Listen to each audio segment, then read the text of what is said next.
বাংলাদেশ মিডিয়ার পক্ষ থেকে আপনাদের সবাইকে শুভেচ্ছা। আমরা এই মুহূর্তে দাঁড়িয়ে আছি চৌকিদিঘিতে। আপনারা জানেন গত রাত 5টার দিকে, ভোর 5টার দিকে চৌকিদিঘিতে 4টি দোকানে আগুনের সূত্রপাত ঘটে। এই 4টি দোকান পুড়ে ছাই হয়ে যায়। এতে বিপুল পরিমাণ ক্ষয়ক্ষতি সাধিত হয়। আপনারা একটু দেখেন এই ক্ষতিগ্রস্ত দোকানপাট চতুর্দিকে দেখতে পাচ্ছেন। এই যে দোকানের মালিক কর্মচারীরা সবাই মিলে ময়লা আবর্জনা সরানো হচ্ছে। এই 4টি দোকান তাকুয়া store, Annapurna orchid general store, আরেকটি দোকানের নাম দেখা যাচ্ছে না। এই 4টি দোকানেই পুরে একদম ছাই হয়ে গেছে। আমরা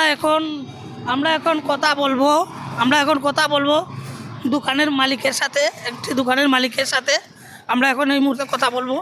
উনি কী জানায় আপনারা একটু দেখবেন। আমি আসলে সেই সময় উপস্থিত ছিলাম না।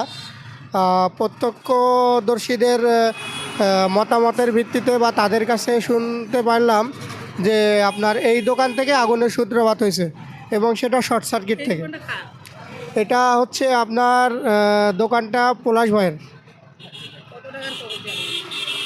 আনুমানিক 4টা দোকানে মোটামুটি আপনার 50 থেকে 60 লক্ষ টাকা। আমি যতটুকু জানি যে ফজরের নামাজ পর আমি আইসি বাসার তনে বাড়াইয়া, তো আমি আইসি আমার গাড়ির গ্যাস পাম্প গ্যাস লোয়াত। তো ওই সময় দেখলাম যে আপনার ফায়ার সার্ভিসের কর্মীরা তারা আপনার আগুন নিয়ন্ত্রণ লাগেন চেষ্টা করা। তো এটা ঘটনাটা হয়েছে যতটুকু জানছি আপনার ফজরের নামাজের পরেও, ফজরের নামাজ পর এই ঘটনাটা হয়েছে।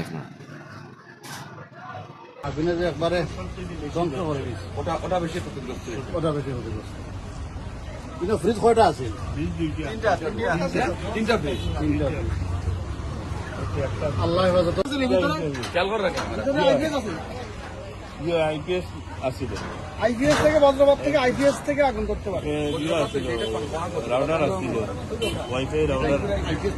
আইপিএস এর মধ্যে ব্যাটারি মারা থাকে তো এটা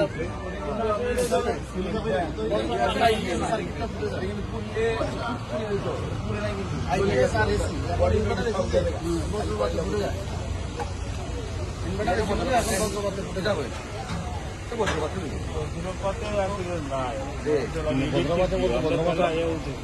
ফ্রিজের তলে আছে, ফ্রিজের তলে দেখছেন, দেখছেন ফ্রিজের তলে। তাহলে এগুলা কি আগুন আছে যখন দেখো ছিল মেলা পরে গিয়া দ্রুত চলে গেছে।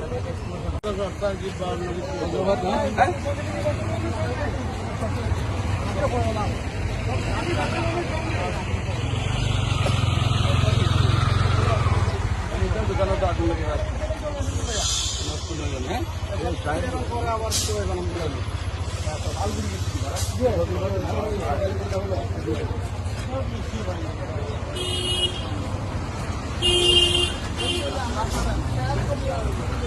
এটা সাদাটা দোকান ছিল না, হ্যাঁ মালা ছিল।